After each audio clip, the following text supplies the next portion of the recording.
66 million years ago, the Earth belonged to a king, the Tyrannosaurus Rex. 12 tons of muscle, bone-crushing jaws, and an apex instinct that ruled the food chain. At the top of this food chain sits the Tyrannosaurus Rex, a biological machine designed for one purpose: absolute dominance. But evolution takes time, millions of years of trial and error. What happens when you introduce an organism that doesn't wait for evolution? An organism that forces it? Today, we are not just running a simulation. We are witnessing a violation of nature. We are introducing the Xenomorph, the universe's most perfect killer to Earth's most powerful predator. This isn't Jurassic Park. This is a planetary death sentence. Infection is usually silent, but infecting a T-Rex is a war. The host skin is an inch thick, reinforced with osteoderms. A standard facehugger would be crushed, but the specimen we are tracking is a royal facehugger, carrying the genetic payload of a queen. It waits for the moment of vulnerability. The T-Rex roars to claim its kill, exposing the soft tissue of the glottis. The struggle lasts for hours. The Rex thrashes, smashing into trees, trying to dislodge the parasite, but the grip is iron. Eventually, the king falls unconscious. Deep inside, the placental nightmare begins.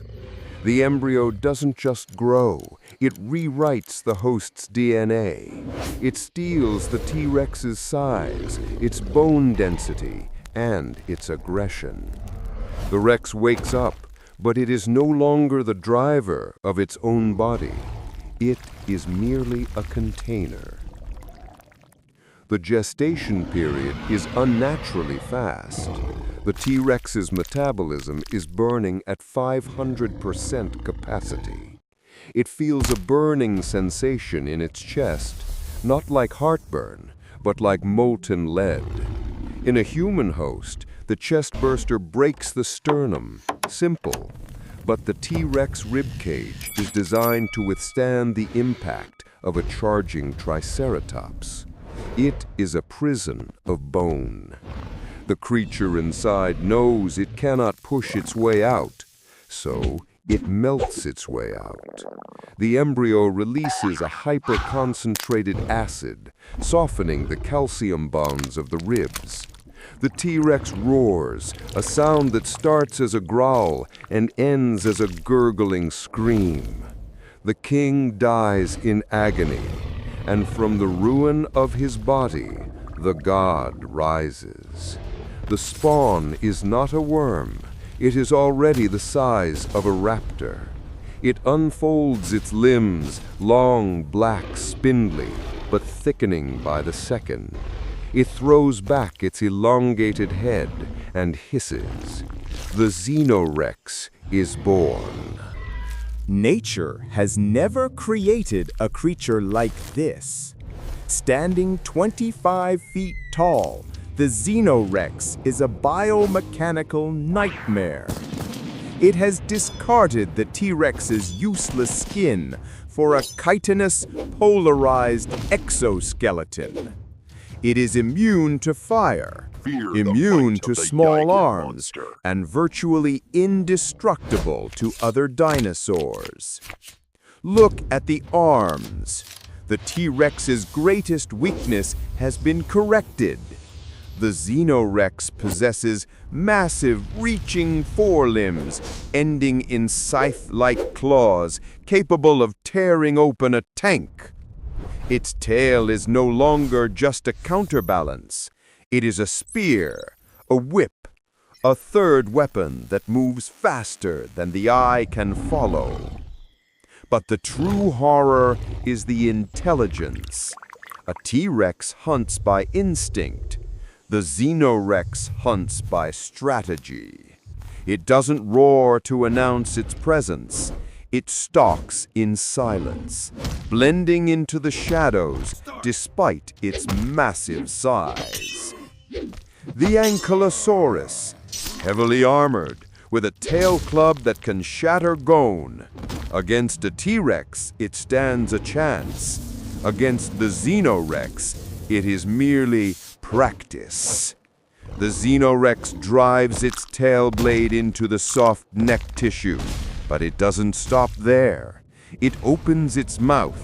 The inner jaw, pneumatic and relentless, punches through the armored skull. The ecosystem begins to collapse.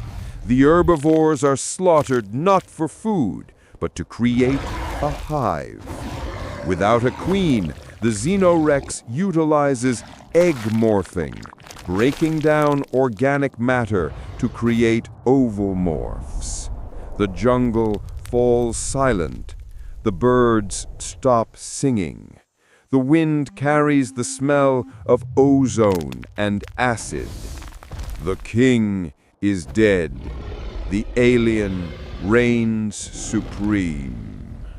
This creature is the ultimate survivor. It could survive the Ice Age. It could survive plagues. Given enough time, it would consume the entire planet, leaving Earth a barren, hive-encrusted rock floating in space. But the universe has a way of correcting mistakes.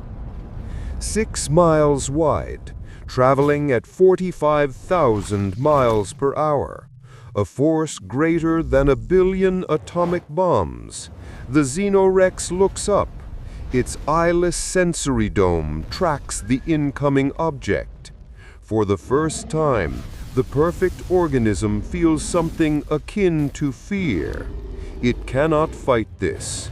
It cannot bleed on this to kill it. The fire cleanses everything. The XenoRex, the hive, the terror, all erased in a single second. The simulation ends. We learned one thing today. The only thing that can stop a monster from the stars is a bigger rock from the stars. Or so we hope.